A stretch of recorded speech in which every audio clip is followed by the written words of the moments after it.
નમસ્કાર. આપણે 8મા ધોરણની અંદર પાઠ 3ની અંદર આગલા લેક્ચરની અંદર બંગાળના ભાગલા કે વાઇસરોય કર્ઝન છે એને બંગાળના ભાગલા પાડ્યા એ આપણે સમજ્યા હતા. તો એ જ સંદર્ભમાં જ્યારે વાઇસરોય કર્ઝને બંગાળના વિભાજન કર્યું અને એ વિભાજનના સમયની અંદર કોંગ્રેસની અંદર પણ ક્યાંક ને ક્યાંક વિભાજનની છે એ સમસ્યા આવી ગઈ. તો કેવું વિભાજન? તો કે વૈચારિક વિભાજન. કોંગ્રેસની અંદર બંગાળના ભાગલા જે 1905 ની અંદર પાડવામાં આવ્યા, ત્યાર પછી 1906 અને 7 નો સમયગાળો, અને ખાસ એ 7ના સમયગાળાની અંદર જે કોંગ્રેસ હતું એ કોંગ્રેસની અંદર પણ બે જૂથની અંદર કોંગ્રેસ વેચાઈ ગયું. તો બે જૂથની અંદર જે કોંગ્રેસ વેચાણું એની અંદર પહેલું જૂથ તો કે એવા વિચારવાળા લોકો કે જે નરમ વિચારની અંદર માનતા હતા, જે એવી માંગણી કરતા હતા કે અંગ્રેજો પાસે આપણે રજૂઆત કરી, માંગણીઓ રજૂઆત કરી અને યાચનાઓ દાખલ કરી, એક પછી એક છે એ આપણે જે આપણા પ્રશ્ન છે એ પ્રશ્ન આપણે અંગ્રેજોને રજૂઆત કરી, અંગ્રેજો સ્વીકારે અને આપણે થોડી ઘણી સવલતો પૂરી પાડે. એટલે વારંવાર માંગવાની વિચારસરણીની અંદર છે એ માનતા હતા એક એવા લોકોનું જૂથ અને બીજા એવા લોકોનું જૂથ જે માંગવામાં માનતા નહોતા. એ એવું માનતા હતા કે આ દેશ એ આપણો છે, આપણે આપણા દેશની અંદર કોઈ સવલતો અંગ્રેજો પાસે માંગવાની જરૂર નથી, એ આપણો અધિકાર છે, આપણો હક છે. એ વિચારસરણીમાં એટલે સ્વશાસન, સ્વરાજ, અંગ્રેજો પાસે એક પછી એક સુવિધા નથી જોતી. કાયદાની અંદર, બંધારણની અંદર અંગ્રેજો ખુદ શાસન કરે અને એક પછી એક આપણે સવલતો પૂરી પાડે, બંધારણમાં થોડો ઘણો એ સમયના નીતિ નિયમમાં સુધારો કરે અને સુધારો કરીને આપણે સગવડ આપે, એવું નથી જોતું. આપણે આપણા દેશની અંદર અધિકારો જોઈએ છે, આપણે આપણા દેશમાં સંપૂર્ણ શાસન આપણા જ લોકોનું જોઈએ છે, અંગ્રેજોનું જોતું નથી.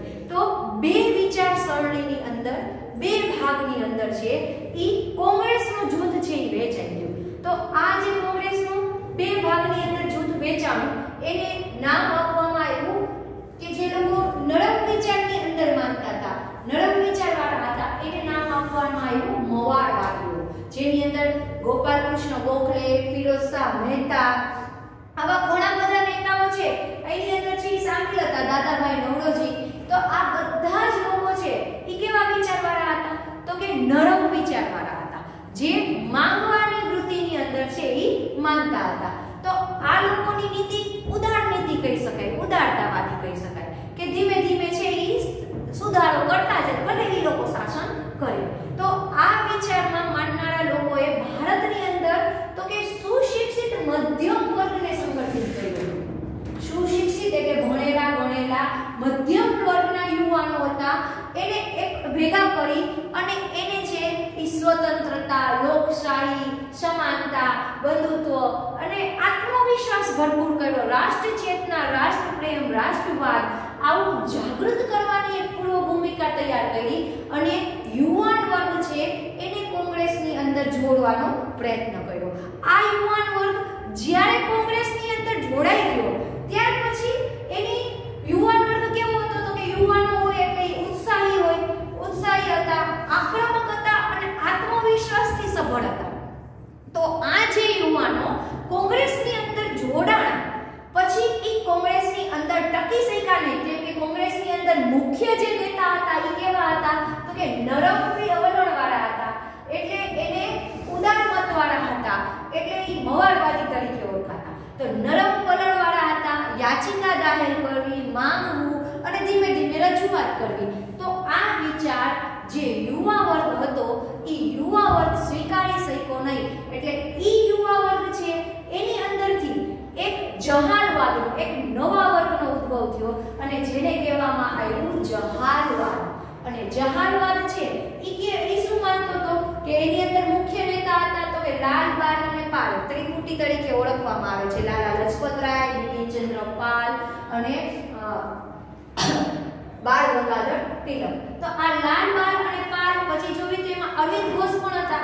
જહાલવાદી નેતા એટલે ગરમ વિચારવાળા, ઉગ્ર વિચારવાળા નેતા કે જે એવું માનતા હતા કે દેશની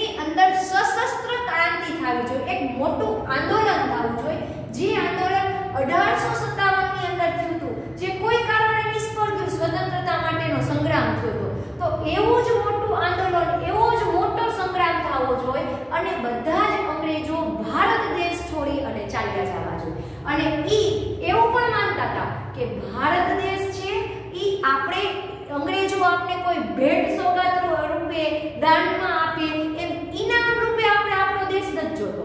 આ દેશ આપણો હક છે, આપણો અધિકાર છે ને આપણે લઈ લેવાનો છે, જે એની ઉપર અંગ્રેજોએ કબજો કર્યો છે. તો ઈ વિચારમાં માનતા હતા, ઈ લોકોને કીધું જહાલવાદી, અને જેને કીધું કે ઉગ્ર વિચારમાં માનતા હતા એવા લોકો. પણ એના વિચાર છે એ ખરેખર ઉગ્ર હતા નહીં, વાસ્તવિક વિચાર હતા કે આપણી જ વસ્તુ હોય, તમારી જ પ્રોપર્ટી હોય, જ્યાં તમારો અધિકાર છે એ તમારે બીજા આગળ માંગવાની જરૂરિયાત છે નહીં, એ તમારે લઈ લેવાની હોય. તો આ વિચારથી હોવાથી એને કીધું કેવા તો કે જહાલવાદી. કોંગ્રેસની અંદરથી બે વિભાજન પડ્યા, બે થયા. એની અંદર એક છે મવાડવાદી અને એક છે જહાલવાદી. મવાડવાદીના નેતાઓ છે એ નરમ વિચારમાં માનતા હતા અને જહાલવાદીના વિચારવાળા નેતાઓ છે એ મોટા આંદોલનની અંદર, સશસ્ત્ર આંદોલનની અંદર છે એ માનનારા હતા. તો આ આંદોલનની અંદર તો મુખ્ય નેતાને લાલ બાલ અને પાલની ત્રિપુટી, જેને બધા આખા ભારતની અંદર યુવા વર્ગ છે એને આત્મવિશ્વાસથી સભર કરી અને આ આંદોલનની અંદર ક્રાંતિકારીની શરૂઆત કરી. ક્રાંતિકારી ભૂમિકાઓ શરૂઆત થઈ. અહીંયા ક્રાંતિકારી ભૂમિકા નથી આવતી, ક્રાંતિકારીઓ એને કહેવામાં આવ્યા છે જેને સશસ્ત્ર બળવો કર્યો, અંગ્રેજના વિરોધની અંદર છે એ અવાજ ઉઠાવ્યો, એને ક્રાંતિકારી કહેવામાં આવ્યા છે. અને આ છે એ નેતાઓ હતા. શું કરતા હતા તો કે લેખિત ને મૌખિક વારંવાર છે એ અરજીઓ આપીને એ સમયે રજૂઆત કરતા હતા. તો આ લાલ બાલ અને પાલમાં પહેલા નેતા આપણે સમજી તો જે છે લોકમાન્ય તિલક, જેનું નામ હતું બાળ ગંગાધર તિલક અને એ મહારાષ્ટ્રના રહેવાસી હતા. બાળ ગંગાધર તિલક એ એવું કહેતા કે સ્વરાજની પ્રાપ્તિ, સ્વરાજ શબ્દ છે એ એને કોંગ્રેસની અંદર દાખલ કર્યો. સ્વશાસન, સ્વરાજ, કે આપણા દેશ ઉપર આપણા લોકોનું રાજ. અને એનું એવું સૂત્ર પણ છે કે સ્વરાજ મારો જન્મસિદ્ધ અધિકાર છે અને હું તેને મેળવીને જ જંપીશ. આ એમને આપેલું સૂત્ર છે. ત્યાર પછી જોઈએ તો એને મુંબઈની અંદર 1893 ની અંદર તો કે મુંબઈમાં ગણેશ ચતુર્થી ઉત્સવ, જે ઉત્સવ અત્યારે આપણે ખૂબ ધૂમધામથી ઉજવી છીએ. આજે ગુજરાતમાં પણ ગણેશ ચતુર્થીનો ઉત્સવ છે એ ઉજવવામાં આવે છે. મહારાષ્ટ્રમાં ખૂબ વિશેષ રીતે આ ઉત્સવ છે એ ઉજવવામાં આવે છે. જે ઉત્સવની શરૂઆત કરનારી વ્યક્તિ હતા એ લોકમાન્ય તિલક એટલે કે બાળ ગંગાધર તિલક છે. એને આ ઉત્સવની શરૂઆત સૌપ્રથમ મહારાષ્ટ્રમાં 1893 ની અંદર કરી હતી. શું કામ કરી હતી તો કે 1893 ની અંદર એવી સ્થિતિ હતી કે અંગ્રેજો કોઈ હિન્દુ ધર્મના લોકોને ભેગા જ ન થવા દેતા. તો લોકોને એકત્રિત કરવા, લોકોને ભેગા કરવા, રાષ્ટ્ર ભાવના જગાડવી, સાથે મળી અને કાર્યકર્તા કરવા અને યુનિટી બનાવવી, એકરૂપતા લાવવી અને એક નવી ઉર્જા પૂરી પાડવી, એના માટે છે ઈ આ તહેવારની ઉજવણી છે ઈ બાળ ગંગાધર તિલકે સૌપ્રથમ કરાવી. એના પછી 1895 ની અંદર શિવાજી જયંતિ, શિવાજી જયંતિ અત્યારે આપણે નથી ઉજવતા પણ શિવાજી જયંતિની ઉજવણી ખૂબ જ, જેમ ગણપતિ ઉત્સવની ઉજવણી થાય છે, આપણે અહીંયા જન્માષ્ટમીની ઉજવણી થાય છે, એવી જ રીતે શિવાજી જયંતિની ઉજવણી છે એ મહારાષ્ટ્રમાં ખૂબ જ ધૂમધામથી ઉજવવામાં આવે છે. એટલે શિવાજી જયંતિની ઉજવણી કરાવી શેના માટે તો કે યુનિટીની ભાવના, બધામાં એકરૂપતાની લાગણી જન્મે, એક જ જગ્યાએ ભેગું થવું અને ભેગું થઈ અને આગળ શું કાર્ય કરવું છે એના માટે છે એ નવું આયોજન કરવું, ફરી આપણે ક્યારે ભેગા થશે અને આવી રીતે એકત્રીકરણ કરી અને દેશના તમામ લોકોને છે એકરૂપ સાધવા અને એકત્રીકરણ કરી અને લોકોમાં એક ઉર્જા પણ પૂરી પાડવી, આત્મવિશ્વાસ પૂરો પાડવો, પોતાના ધર્મ પ્રત્યે પણ માન સન્માન વધારવું અને ધર્મથી લઈ અને દેશનું રક્ષણ કેમ કરવું એના માટે પણ એકત્રીકરણ છે એ મહત્વનું બની ગયું. કેમ કે એકત્રીકરણ થાય, લોકો સાથે મળી ચર્ચા વિચારણા કરે, ભેગા થાય તો કોઈ કાર્ય થશે. એના માટે છે આ ઉત્સવો છે એ ઉજવવાની શરૂઆત કરવામાં આવી અને એ શરૂઆત કરી બાળ ગંગાધર તિલકે. અને ત્યાર પછી તો કે કેસરી નામનું અને મરાઠા નામના વર્તમાન પત્ર ચાલુ કર્યા અને આ વર્તમાન પત્રની અંદર છે અનેક લેખો લખવામાં આવ્યા અને એ લેખોની અંદર જે લોકો ક્રાંતિકારી પ્રવૃત્તિ કરી અને અંગ્રેજોના વિરુદ્ધમાં અંગ્રેજોની હત્યા કરતા હતા અને અંગ્રેજોનો વિરોધ કરી અને અંગ્રેજોના નીતિ નિયમનો ભંગ કરતા હતા આવા લોકોના અનેક લેખો લખી અને યુવાનો છે એને આત્મવિશ્વાસ આવે એવો પ્રયત્ન કરતા હતા. એટલે કેસરી અને મરાઠા વર્તમાનપત્ર છે એને શરૂ કર્યા. ત્યાર પછી ગીતા રહસ્ય નામની પુસ્તક લખી એમણે અને ત્યાં એને ઈ સમયની અંદર એની જે આ બધી પ્રવૃત્તિ હતી ઈ પ્રવૃત્તિ જાણી અને વેલેન્ટાઇન જીરોલ ઈ એક અંગ્રેજ અધિકારી હતો. તો ઈ અંગ્રેજ અધિકારી વેલેન્ટાઇન જીરોલે એવું પણ કહ્યું કે ભારતની અંદર ભારતીયમાં અશાંતિ ફેલાવવાનું કાર્ય છે ઈ બાળ ગંગાધર તિલક કરે છે. કેમ કે અત્યાર સુધી કેવા નેતા હતા 1905 પહેલાના 1885 અને 85 થી 1905 સુધીના મુખ્ય નેતાઓ એવા હતા કે જે છે ધીમે ધીમે રજૂઆત કરતા હતા અંગ્રેજોની સાથે લઈને એક પછી એક અરજી દીધા કરે, અંગ્રેજોને માનવી હોય તો માને નકર કાઈ નહીં. તો આવી રીતે પ્રવૃત્તિ થતી હતી. હવે આ નેતાઓ એવા આવ્યા કે યુવાનોને છે ઈ પ્રશિક્ષણ આપી અને મોટું આંદોલન કરવા માટે તૈયાર કરે છે. તો અંગ્રેજો છે એને તો શાંતિથી ગુલામ જોતા હતા, ભણેલા ગણેલા ગુલામ જોતા હતા. હવે અંગ્રેજી શિક્ષણ મેળવેલા યુવાનોની અંદર ક્રાંતિકારી વિચારોનો ઉદ્ભવ કરે છે, રાષ્ટ્ર ભાવનાનો ઉદ્ભવ કરે છે, રાષ્ટ્રવાદનો ઉદ્ભવ કરે છે. તો એની અંદર એને કીધું કે ભારત દેશમાં અશાંતિ ફેલાવનાર છે, પણ એવું હતું નહીં. ત્યાર પછી છે એને લોકોના લોકલાડીલા થયા એટલે એને લોકમાન્ય તરીકે પણ ઓળખવામાં આવે છે. લોકોએ એને સ્વીકાર્યા, વિચારોનો એનો સ્વીકાર કર્યો. 1916 ની અંદર હોમ રૂલ ચળવળ થઈ, જે ચળવળ તમને આપણે આગળના પાઠની અંદર સમજાવવામાં આવશે. તો આ ચળવળની અંદર પણ એને ખૂબ સક્રિય રીતે ભાગ લીધો. અને હવે બીજા નેતા છે, તો બીજા નેતા છે લાલા લજપત રાય. લાલા લજપત રાય છે એ પંજાબના હતા અને એને શેરે પંજાબ તરીકે ઓળખવામાં આવતા. ધી પ્યુપિલ અને ધી પંજાબી આ બે સાપ્તાહિકો એમને ચાલુ કર્યા હતા. વર્તમાનપત્ર અંગ્રેજીની અંદર આ બે વર્તમાનપત્ર છે એમને શરૂઆત કરી હતી, ધી પંજાબ અને ધી પ્યુપિલ. હવે આ લાલા લજપત રાય છે ઈ પણ છે ઈ બાળ ગંગાધરની જેમ જ વિચારમાં માનતા હતા કે આપણે સાથે મળી એક થઈ અને અંગ્રેજોનો વિરોધ કરવો જોઈએ. તો 1928 ની અંદર સાયમન કમિશન છે ભારતની અંદર આવ્યું. 1928 માં સાયમન કમિશન ભારતમાં આવ્યું. આ સાયમન કમિશનની અંદર 7 સભ્યો હતા. આ કમિશન ભારતની માટે નીતિ નિયમો બનાવવા માટે આવ્યું. અને જ્યારે આ ભારતના નીતિ નિયમ એટલે બંધારણની અંદર જે 10 વર્ષના સમયગાળામાં જે સુધારો કરતા હતા, ફેરફાર કરતા હતા, એના માટે એક કમિશન આવ્યું, 7 સભ્યોનું કમિશન, અને ભારતનું નિરીક્ષણ કરી અને ભારતના અંદર સુધારા કરવા. પણ આ સાયમન કમિશનની અંદર એક પણ સભ્યો કે એક પણ નેતા ભારતના લોકોને રાખવામાં ન આવ્યા. ભારત માટે નીતિ નિયમ બનાવવા છે તો કોઈ ભારતીયોને પણ સ્થાન આપવામાં આવ્યું છે.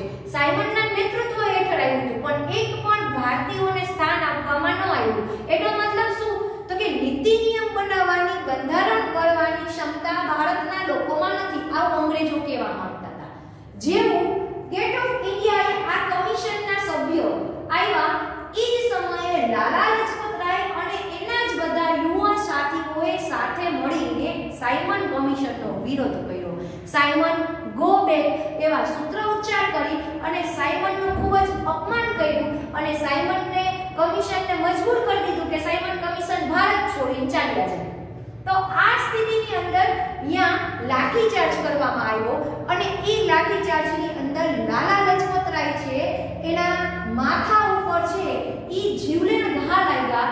સોડન્સ નામનો અધિકારી હતો, પોલીસ અધિકારી, જેને કારણે લાઠીચાર્જનો આદેશ દીધો હતો, જેને કારણે લાલા લજપત રાયને રાત્રે એ સમયે દવાખાને ખસેડવામાં આવ્યા અને દવાખાનાની અંદર એનું મૃત્યુ થઈ ગયું.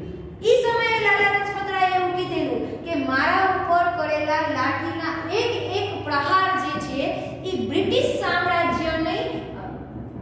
સામ્રાજ્ય છે એની કફનની ખાઈ બની રહેશે. એટલે એ લાંબો સમય સુધી આ બ્રિટિશ સામ્રાજ્ય છે એ ટકી શકશે નહીં, કેમ કે એને મારી ઉપર લાઠીના પ્રહાર કર્યા છે. અને એમનું અવસાન થઈ ગયું. અને એમનું અવસાન થયું એનો બદલો લેવા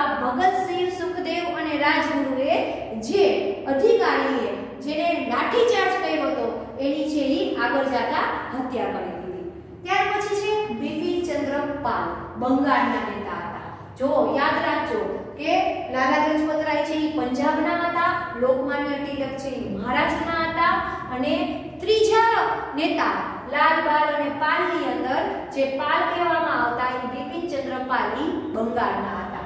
એમને સૌપ્રથમ કોંગ્રેસના સંપર્કમાં નહોતા આવ્યા પણ ઈ બ્રહ્મ સમાજના સંપર્કમાં આવ્યા હતા. આપણે રાજા રામમોહન રાયે બ્રહ્મ સમાજની શરૂઆત કરી. શેના માટે?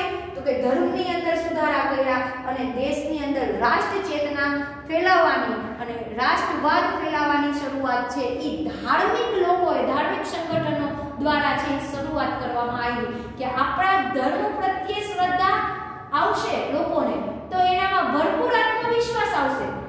જો ધર્મ પ્રત્યે માન સન્માન, સંસ્કૃતિ પ્રત્યે માન સન્માન આવશે તો એ આત્મવિશ્વાસ અને શ્રદ્ધાથી સંપૂર્ણ થશે. એના માટે છે ઈ સૌપ્રથમ બ્રહ્મ સમાજના સંપર્કમાં આવ્યા. એને ન્યૂ ઇન્ડિયા સાપ્તાહિક જે 7 દીએ આવે, વર્તમાન પત્ર છે ઈ દરરોજ આવે તો સાપ્તાહિક છે ન્યૂ ઇન્ડિયા સાપ્તાહિક અને વંદે માતરમ નામનું વર્તમાન પત્ર છે ઈ ચાલુ કર્યું. અંગ્રેજોએ એમની ઉપર એવો પણ આરોપ નાખ્યો કે ભારતના યુવાનોને હિંસક માર્ગે ઉશ્કેરવાનું કાર્ય છે એ બિપિનચંદ્ર પાલ કરે છે. આવો છે એ અંગ્રેજોએ એની ઉપર આક્ષેપ નાખ્યો પણ એને કોઈ જ કાંઈ ફરક પડ્યો નહીં અને એ એવી હિમાયતમાં માનતા કે ભારત દેશને જો ગુલામીમાંથી મુક્ત કરાવવું છે, સ્વતંત્ર કરાવવું છે તો એના માટે છે એક પ્રચંડ આંદોલન કરવામાં આવે અને ભારતની અંદર સ્વરાજ પ્રાપ્તિ માટે છે એ એક મોટું આંદોલન કરવામાં આવે જે 1857 માં થયું હતું. એવું સશસ્ત્ર આંદોલન કરવામાં આવે અને તમામ યુવાનોને એની અંદર જોડવામાં આવે. આવી હિમાયત એટલે કે આવા વિચારધારાની અંદર એ માનતા હતા. આ સમયગાળામાં 1905 ની અંદર અંગ્રેજોનો ધ્યેય કે હિન્દુ અને મુસ્લિમ ભારતની અંદર એક થઈને રહેવા જોઈએ. 1905 માં એટલે એને બંગાળનું વિભાજન કર્યું, બંગાળના ભાગ કર્યા. 1906 ની અંદર એને એમાં સફળતા મળી ગઈ કેમ કે અત્યાર સુધી જે પણ સંગઠન હતા એ બધા જ સંગઠનની અંદર હિન્દુ અને મુસ્લિમ છે એ સાથે રહીને અંગ્રેજોનો વિરોધ કરતા હતા. પછી મવારવાદી હોય તો પણ ભલે, જહાદવાદી હોય તો પણ ભલે, બધા જ સંગઠનની અંદર હિન્દુ મુસ્લિમ કેવા રહેતા હતા? સાથે રહેતા હતા. પરંતુ 1906 ની અંદર ઢાકામાં જે બંગાળની અંદર છે ને અત્યારે બાંગ્લાદેશની રાજધાની છે તો ઢાકાની અંદર મુસ્લિમ લીગની સ્થાપના કરવામાં આવી 1906 માં કે હવે મુસ્લિમો માટેનું અલગ સંગઠન જે અંગ્રેજોનો વિરોધ કરશે, એના અલગ નેતા. આ વસ્તુ છે ઈ શું સૂચવે છે કે 1905 નું જે ષડયંત્ર હતું એની અંદર અંગ્રેજો છે ઈ સફળ થયા અને આપણે છે ઈ નિષ્ફળ થયા કે આપણે એકતા રાખી શક્યા નહીં અને મુસ્લિમ લોકોની અંદર એવી ભાવના જગાડી કે હિન્દુ અને મુસ્લિમ એક થઈને ભારત દેશમાં રહી શકશે નહીં. આવી ભાવના મુસ્લિમોની અંદર જગાડી અને મુસ્લિમ લોકોનું અલગ સંગઠન બનાવ્યું, અલગ નેતાઓ, અલગ છે ઈ માંગણી, ચૂંટણીની અંદર અલગથી એનું કમિશન આવું છે ઈ સમયે નક્કી કરવામાં આવ્યું અને એની સ્થાપના કરી. મુસ્લિમના ઈ સ્થાપના કરવાની અંદર હતા તો કે મુસ્લિમના ધાર્મિક વડા આગા ખાન, ઢાકાના નવાબ સલીમુલ્લાહ ખાન, વાઇસરોય મિન્ટો અને ખાનગી મંત્રી ઈ સમયના ડનલોપ સ્મિથ. આ ચારેય સાથે મળી અને મુસ્લિમ લીગની છે ઈ સ્થાપના કરી અને ખરેખર એવું કહે છે કે 1906 ની અંદર જે મુસ્લિમ લીગની સ્થાપના થઈ એના ઈ સમયે જ એવું નિશ્ચિત થઈ ગયું હતું કે ભવિષ્યમાં ભારત દેશ જો અલગ થશે તો ક્યાંક ને ક્યાંક ધર્મ આધારિત પણ વિભાજન કરવામાં આવશે. એટલે વાઇસરોય છે મિન્ટો છે ઈ મિન્ટોને જનક ગણવામાં આવે છે. કેનો? તો કે પાકિસ્તાનનો. પાકિસ્તાન જે અલગ પ્રદેશ ભારતમાંથી છૂટું પડ્યું ઈ પ્રદેશ છે ઈ કોનો આસીન છે? તો કે મુસ્લિમ લીગની સ્થાપના થઈ.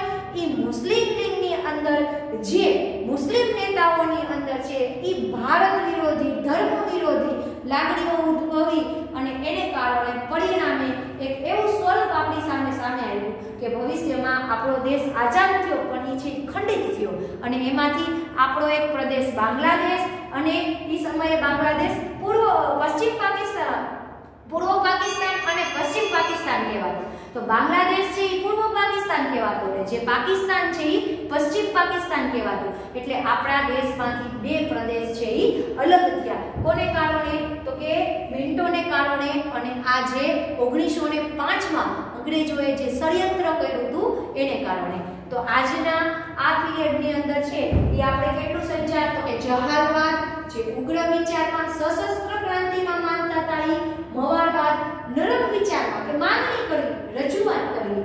એના મુખ્ય નેતા જહાલવાદના ત્રિપુટી નેતા અને મુસ્લિમ લીગની સ્થાપના 1906 ઢાકાની અંદર.